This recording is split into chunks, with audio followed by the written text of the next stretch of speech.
Nabi SAW mengatakan, "Ma yazalul bala'u bil mu'mini wal mu'minati fi nafsihi wa waladihi wa malihi hatta yalqallaha ta'ala wa ma alaihi khati'ah."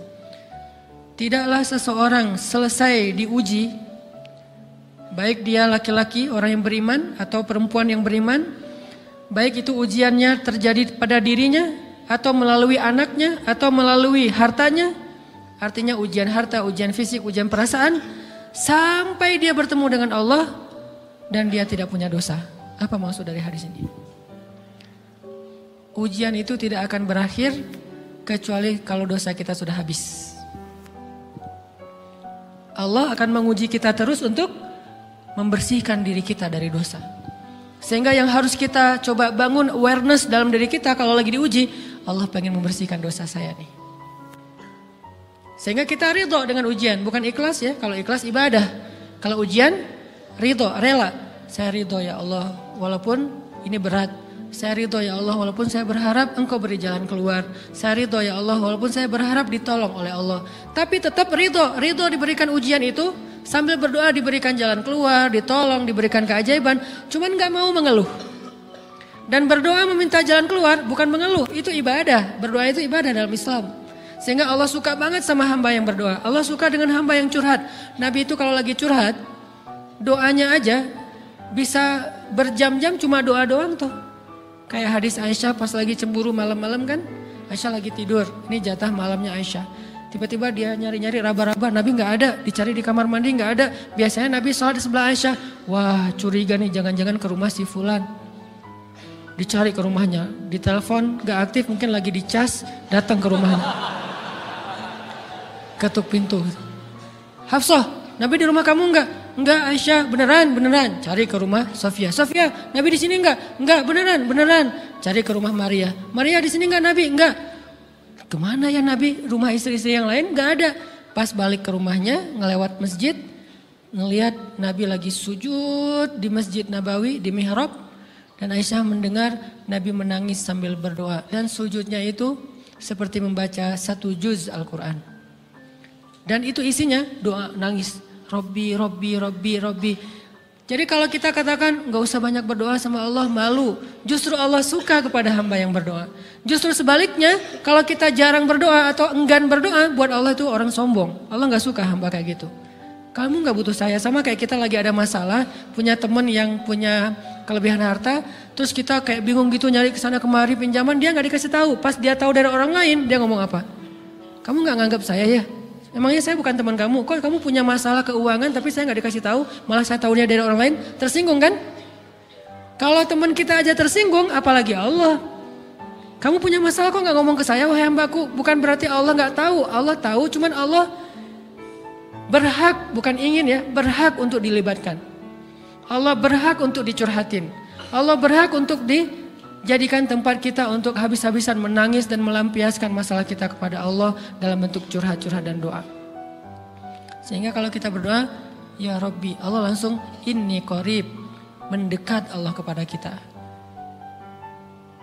Jadi teman-teman yang dirahmati Allah, kalau kita punya masalah, kita coba bangun awareness, oh Allah pengen membersihkan dosa-dosa saya nih. Terus kita berdoa, ya Allah bantu saya, ya Allah tolonglah saya, istighfar. Saya kadang-kadang ngerasa nih, kalau ada dosa, ada kesalahan, ada kekeliruan yang saya lakukan misalnya gitu. Kalau saya nggak kuat istighfarnya, bentar lagi akan diuji sama Allah. Ujiannya macam-macam, alhamdulillahnya ujiannya masih ketahan. Pasti diuji sama Allah. Kalau istighfarnya nggak kuat, taubatnya tuh nggak kuat, langsung diuji sama Allah. Dan saya langsung sadar, oh benar berarti yang tadi ini lagi dihapus sama Allah nih. Perkencang lagi, perkuat lagi istighfar. Kenapa? Karena kalau istighfar kita kuat, berarti kan dosa kita dihapus dengan istighfar ya. Otomatis ujian kita durasinya berkurang. Makin kuat istighfar, makin berkurang. Kalau istighfarnya udah mantap, udah selesai, Allah cabut tuh ujian kita. Diganti dengan kebaikan. Jadi teman-teman, kita coba sadari, oh kalau Allah menguji saya, emang saya banyak dosa. Sebelum kita mencari kambing hitam, nyalah-nyalahin orang lain, sebelum kita marah kepada orang lain, kadang wajar kita marah kepada orang lain gara-gara ucapannya, komennya, teks dari dia, wajar. Tapi sebelum itu marah dulu kepada diri kita atas dosa dan kesalahan kita yang baru saja kita lakukan. Atau yang dulu kita lakuin dan belum benar-benar kita tinggalkan. Kalau kita ngerasa banyak dosa di masa lalu sebelum kita taubat, hijrah, berarti mungkin itulah alasan kenapa sekarang kita diuji setelah hijrah. Kenapa agak-agak harus jungkir balik setelah kita hijrah. Kenapa harus sedikit berdarah-darah setelah kita hijrah. Anggap aja itu untuk mengkifarat, membersihkan dosa-dosa kita yang telah lalu. Supaya apa?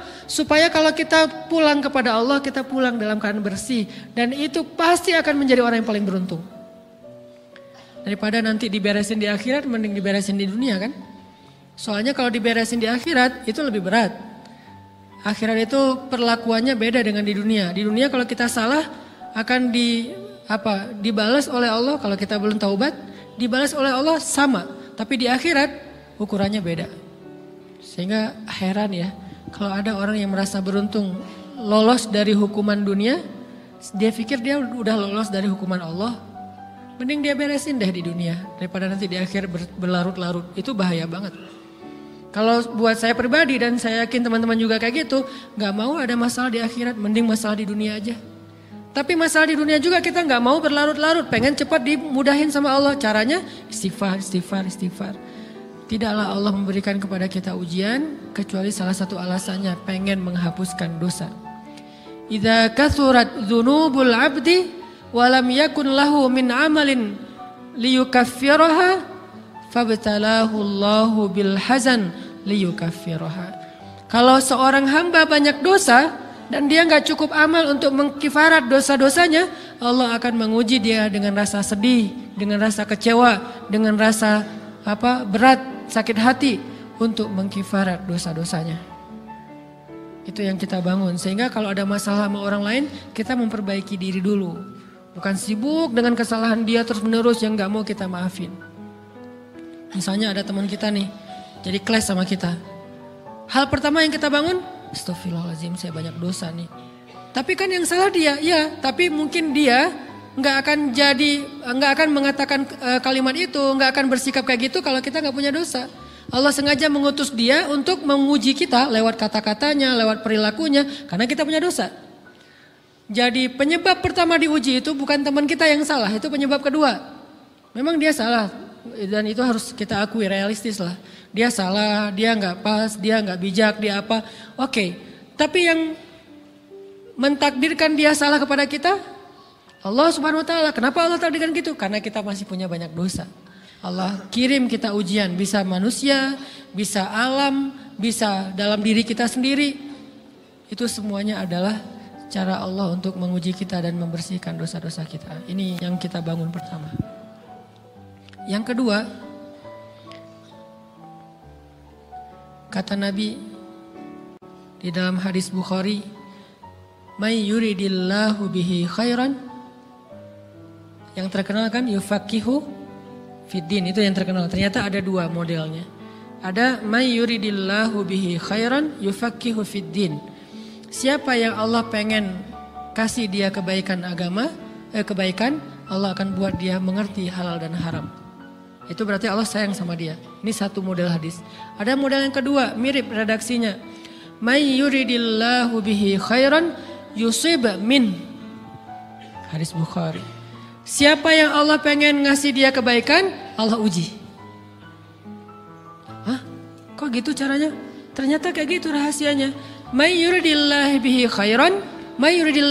khairan. Siapa yang Allah pengen ngasih dia kebaikan, Allah kasih dia musibah atau ujian. Kenapa bisa seperti itu Ustaz? Fa inna ma'al usri yusra. Inna ma'al usri yusra. Seolah-olah Allah bilang di dalam ayat itu, kalau kalian mau dapat kemudahan, biasanya lewatnya kesusahan dulu. Kalau kalian pengen dapat keberuntungan, biasanya dapatnya kerugian dulu. Tapi keberuntungan dan kerugiannya pasti gak sebanding. Keberuntungannya jauh lebih besar daripada kerugiannya. Kerugian itu kayak modal doang, DP. Jadi kalau kita mau dapat kejutan dari Allah, Allah kasih kita DP. DP-nya apa? Ujian. DP-nya musibah. DP-nya rasa gak nyaman. Itu DP tuh. DP terhadap apa? DP dari Allah terhadap hadiah-hadiah besar yang Allah pengen ngasih ke kita setelahnya. Cuman banyak orang yang menolak DP ini. Sama kayak kita misalnya. Kalau kita mau ngasih dia hadiah, kita kasih dia kayak kejutan dulu. Dia lagi ulang tahun nih, disiram air dulu. Setelah itu dikasih hadiah-hadiah yang mahal. Rela gak disiram air demi hadiah? Rela, udah siramin lagi aja. Kalau setelahnya ada hadiah. Yang kita gak rela, kalau setelah disiram, disuruh bersih-bersih sendiri dan gak dikasih apa-apa. Kan gak rela tuh. Berarti ini bab iman. Yakin gak kalau Allah tetap ngasih hadiah? Kan sabar dan iman itu ternyata tahu aman, kembar. Kalau kita yakin Allah ngasih hadiah setelah ngasih kita DP ujian, ya kita akan sabar. Gak apa-apa deh, bentar lagi mau dikasih hadiah, digini-giniin juga gak masalah. Dibully, diapain sama Allah, biarin aja. Ya Allah saya sabar, kan bentar lagi mau dikasih hadiah nih. Ini masalah yakin. Tapi kalau kita gak yakin, apa sih maunya Allah gitu kan. Begitu kalimat ini keluar, maka yang muncul setelahnya adalah mengeluh, berputus asa, dan gak akan sabar menghadapi ujian. Ujian, kata Nabi, may yuridillahu bihi khairan, siapa yang Allah pengen kasih hadiah, siapa yang Allah pengen kasih kejutan, siapa yang Allah pengen kasih pertolongan, siapa yang Allah pengen kasih kebaikan, yusib min, Allah akan uji dia dulu.